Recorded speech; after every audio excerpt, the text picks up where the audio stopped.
उज्जैन में एक दिन पहले रात्रि को बड़नगर रोड पर 3 युवकों द्वारा एक एएसआई की पिस्टल लूटने का मामला सामने आया था। मामले में एसपी प्रदीप शर्मा ने गुरुवार को पुलिस कंट्रोल रूम पर प्रेस वार्ता ली। एसपी ने बताया कि एएसआई गोवर्धन दास बैरागी ड्यूटी पर थे, वह वर्दी पहने हुए थे। तभी एक बाइक पर सवार 3 युवक आए, मदद के लिए एएसआई को रोका। इस बीच उन्होंने एएसआई पर हमला कर पिस्टल लूटी और चोट भी पहुंचाई। मामले की गंभीरता को ध्यान में रखते हुए तत्काल एडिशनल एसपी, एसडीओपी व थाना प्रभारी ने रात्रि में अभियान चलाकर तीनों आरोपियों को गिरफ्तार भी कर लिया। आरोपियों के पूर्व के आपराधिक रिकॉर्ड भी बताया जा रहा है। आरोपियों के पास से लूटी गई पिस्तौल व सभी राउंड बरामद कर लिए गए हैं। आरोपियों ने घटना को क्यों अंजाम दिया, इसकी पूछताछ की जा रही है। आरोपियों को न्यायालय में पेश कर रिमांड लिया जाएगा। मामले की गंभीरता को देखते हुए आरोपियों पर एनएसए की कार्रवाई भी की गई है। वही रात्रि में तत्काल धरपकड़ आरोपियों को गिरफ्तार करने वाली पुलिस टीम को 10,000 रुपए का इनाम भी दिया गया। गिरफ्तार आरोपियों के नाम संजय उर्फ सुनील टार्जन, अभिषेक सिंह व अजय विश्वकर्मा बताया जा रहा है। ये कल रात को हमारे एएसआई साहब ड्यूटी पे थे, उस दौरान ये वर्दी पहने हुए थे। इनको 3 लड़कों ने मदद मांगने के लिए रोका। ये मदद करने के लिए स्वाभाविक तौर पे रुके और उसी दौरान इन 3 लड़कों ने इनसे इनकी पिस्टल लूटने के लिए जद्दोजहद करी। हालांकि एएसआई साहब ने रेजिस्ट किया, उसको उनको चोटें भी आई हैं, परंतु क्योंकि लड़के 3 थे तो वो कामयाब हुए। मामला गंभीर था, सुरक्षा से जुड़ा हुआ था, इसलिए तत्काल एडिशनल एसपी साहब, एसडीओपी और पूरा थाने की टीम इसमें एक्टिव हुई और उन्होंने सुबह होने से पहले ही तीनों आरोपियों को गिरफ्तार कर लिया। तीनों का पूर्व आपराधिक रिकॉर्ड भी है, आर्म्स एक्ट में भी बंद हुए। इनको गिरफ्तार किया गया है। पिस्टल भी इनसे बरामद की गई है, सारे राउंड्स भी इनसे बरामद किए गए। अभी इसमें इनसे पुलिस रिमांड लेके पूछा जाएगा कि ये जो लूट करी थी पिस्टल की, ये किस उद्देश्य से की थी। अगर इनका कोई घटना कारित करने का उद्देश्य था तो वो हम लोग अभी क्लियर करेंगे। हाँ, क्योंकि ये राष्ट्रीय सुरक्षा से जुड़ा हुआ मुद्दा है। तीनों अपराधी हैं, तीनों ने पुलिसकर्मी से ही पिस्टल लूटी है और पिस्टल हानिकारक हथियार है, इसलिए इसको राष्ट्रीय सुरक्षा से जुड़ा हुआ मुद्दा मानते हुए तीनों के खिलाफ एनएसए की कार्रवाई भी प्रस्तावित की है। कितने अपराध हैं? जो 2 आरोपी हैं उनके बारे में अभी हम लोग को 3 अपराधों की जानकारी मिली है। अभी इसको हम लोग और सर्च कर रहे हैं, सभी थानों से और अन्य जिलों से भी पूछ रहे हैं। अगर इन्होंने वहाँ भी कोई आपराधिक रिकॉर्ड अपराध दर्ज किया होगा तो उसकी भी जानकारी हम डायरी में संलग्न करेंगे। आज के इस कलयुग में जहां अपने माँ बाप को बच्चे अनाथ आश्रम छोड़कर उन्हें बेसहारा कर देते हैं, वहीं इस घोर कलयुग में आज श्रवण कुमार जैसे बेटे भी हैं जो अपने माँ पिता से काफी ज्यादा प्यार व सम्मान देते हैं। ऐसे ही एक मामला उज्जैन में सामने आया, जहां कलयुग के इस दौर में एक बेटे ने अपनी मां के लिए अपनी जांघ चीर कर चमड़ी से मां के चरणों के लिए चरण पादुका बनवाई, मां को समर्पित की। जैसे ही बेटे ने मां को यह अनोखा तोहफा भेंट किया, मां भी भाव विभोर हो उठी। दरअसल उज्जैन में रहने वाले रौनक गुर्जर ने कुछ समय पहले संकल्प लिया था कि वे अपनी मां के लिए कुछ अलग करेंगे। अपनी मां के प्रति लगाव व प्रेम के चलते रौनक गुर्जर ने अपनी जांघ की चमड़ी से अपनी मां निर्मला गुर्जर के लिए चरण पादुका बनाने का संकल्प लिया और उसे पूरा कर सर्जरी करवाकर चरण पादुका बनवाए। आज उन्हें भेंट की। जैसे ही मां को यह बात पता चली, बेटे ने उनके लिए चरण पादुका अपनी पैरों की चमड़ी निकलवा कर बनवाई है, तो मां भी अपने आप को रोक ना सकी, बेटे से लिपटकर भाव विभोर हो उठी। वहीं दूसरी ओर यहां नजारे को देख मौके पर मौजूद आमजन भी भावुक हो उठे। मामले में जब रौनक गुर्जर से चर्चा की गई तो उन्होंने बताया कि मैं रामायण का पाठ करता हूं, प्रभु के चरित्र से काफी प्रभावित हूं। भगवान राम ने ही कहा है कि अपनी मां के लिए चमड़े से खड़ाऊ भी बनवा दें तो कम है। बस इसी बात को लेकर मेरे मन में ख्याल आया, मां के लिए अपने चमड़े से मैंने चरण पादुका बनवाई और मां को भेंट की। मैं कई विगत वर्षों से रामायण जी का अध्ययन करता हूँ। मैं रामायण जी सैकड़ों बार अवध भाषा में और हिंदी भाषा में भी पढ़ी है। उसी में राम जी की लिए या अपनी माता के लिए कि मैं अपनी माँ को, कोई भी व्यक्ति अगर राम जी के शब्द हैं कि अपनी माँ को अपने चमड़े की खड़ाऊ पहना दो तो भी कम है, तो मुझे लगा मेरी माँ को कहना चाहिए। राम जी मेरे प्रेरणा स्रोत है, नहीं बताएंगे। और ठीक है, मेरी माँ थोड़ी दूर चली गई थी थोड़े दिन के लिए, तो मुझे कोई रास्ता नहीं सूझा और मैंने संसार के उस पार जाके राम जी के मार्गदर्शन में ये किया और मेरे माँ को घर लेके आया। बेटा मेरी दिन में रात हो गई, मेरे तारे नजर आने लगे कि रौनक ने ये क्या करा। ऐसा कलयुग में ऐसा आपने कहीं सुना है? आपकी भी इतनी उम्र है, ये चप्पल नहीं है, ये मेरी जान है और मैं भी जब तक अब जीऊंगी अब जिंदगी में चप्पल नहीं पहनूंगी बेटा, क्योंकि रौनक ने मेरी चप्पल छुड़वा रही, मैं चप्पल नहीं पहन सकती। मैं 7 दिन भागवत में मैंने चप्पल छोड़ी थी, रौनक तूने जिंदगी की चप्पल छुड़वा दी बेटा, मैं नहीं पहन सकूं चप्पल। अब मैं चप्पल कैसे पहनूंगी रौनक? आंटी आपको कब पता चला कि चप्पल बनवाई है? अब यार इनके नहीं राज तुमने भी नहीं की बेटा हमसे कि रौनक कितना बड़ा काम कर रहा है।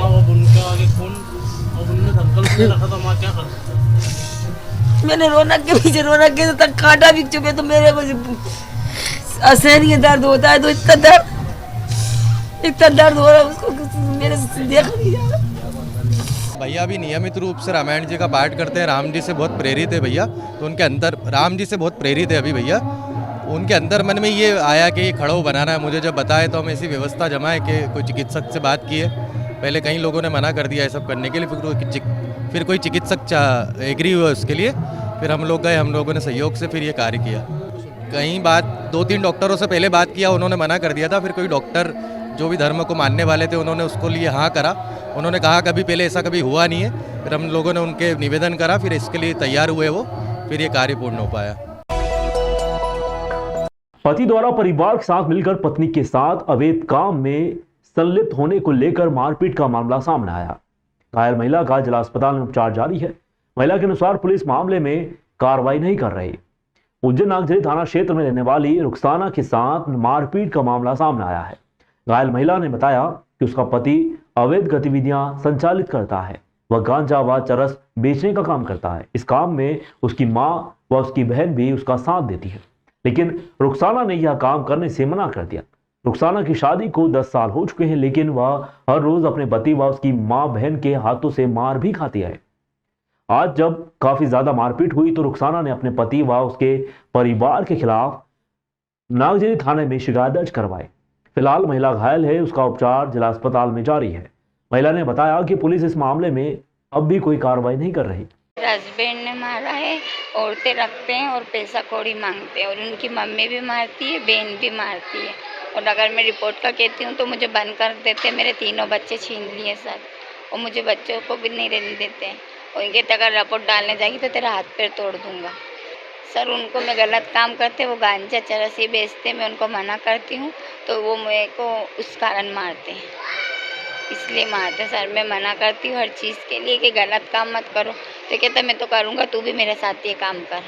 और मुझे 10 साल हो गए मार खाते खाते। 3 बच्चे हैं मेरे, एक लड़का पहला 9 साल का लड़का, फिर एक 5 साल का और एक 11 महीने का लड़का है सर। अभी सर मेरे को मेरे घर में मारा, हस्बैंड ने रात में मारा, नागझरी में नूरानी मस्जिद बिहारी कॉलोनी।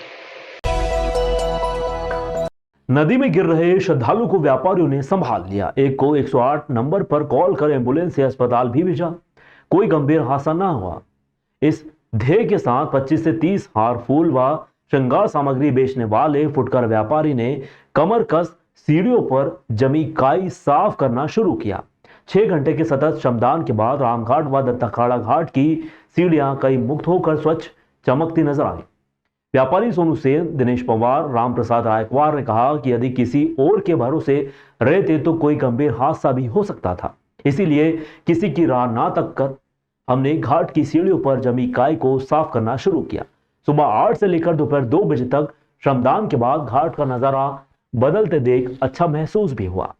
सफाई के लिए ब्रश व बाल्टी नगर निगम ने हमें उपलब्ध करवाई थी।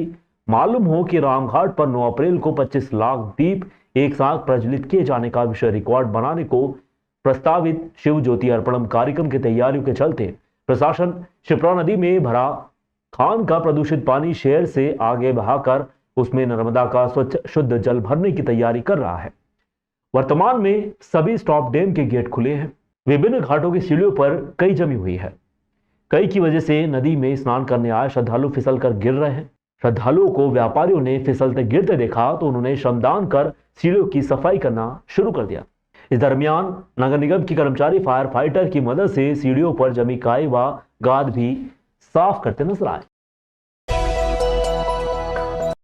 महाराष्ट्र समाज की कार्यकारिणी बैठक समाज अध्यक्ष पंकज चांदोरकर की उपस्थिति में क्षीरसागर स्थित महाराष्ट्रियन समाज की धर्मशाला में आयोजित हुई।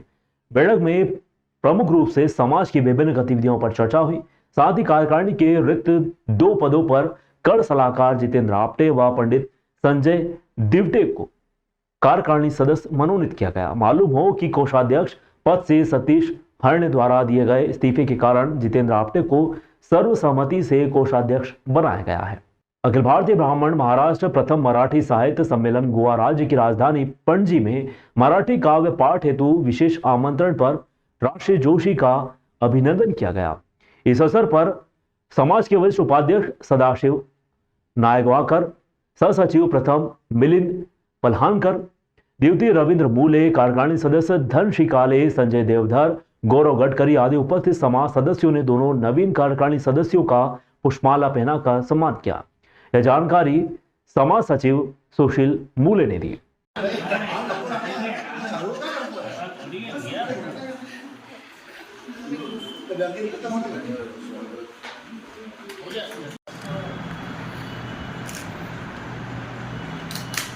मोबाइल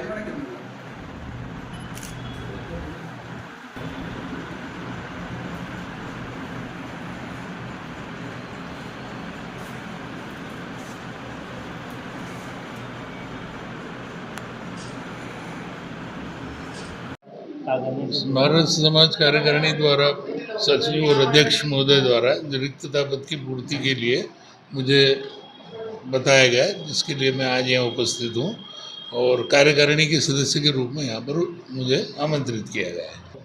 आज हमारी महाराज समाज उज्जैनी की कार्यकारिणी बैठक थी, जिसमें हमारे जो 15 पद आवंटित हैं हमारे फर्म्स एंड सोसाइटी के रजिस्टर के अनुसार, उसमें 2 सदस्यों की हमारी रिक्तता थी। उन 2 रिक्त स्थानों पर हमारे समाज के वरिष्ठ जितेंद्र आपटे जी तथा समाज सेवी दिवटे जी, संजय दिवटे जी, इनको हमने क्रमशः अपनी कार्यकारिणी में जोड़ा है तथा इनका आज के दिन स्वागत करा है। समाज में अध्यक्ष श्री पंकज चांदोलकर जी और सचिव श्री सुशील मूले जी और समस्त कार्यकारिणी ने हमको कार्यकारिणी में मनोनीत किया, इसलिए हम सब महाराज समाज के सभी सदस्यों का आभार है प्रकट करते हैं। किस पद पे मनोनीत किया है? अभी महाराज समाज के सदस्य के रूप में जो कार्यकारिणी रहती है, कार्यकारिणी सदस्य के रूप में। किस प्रकार से आपकी रणनीति के आगे किस प्रकार से काम करेंगे? समाज में सेवा का कार्य करेंगे पूरा। महाराज समाज में जो भी गतिविधि, सामाजिक गतिविधि, धार्मिक गतिविधि जो भी चलती है, उसमें पूरा सहयोग करके अपने हमारा पूरा सहयोग देंगे।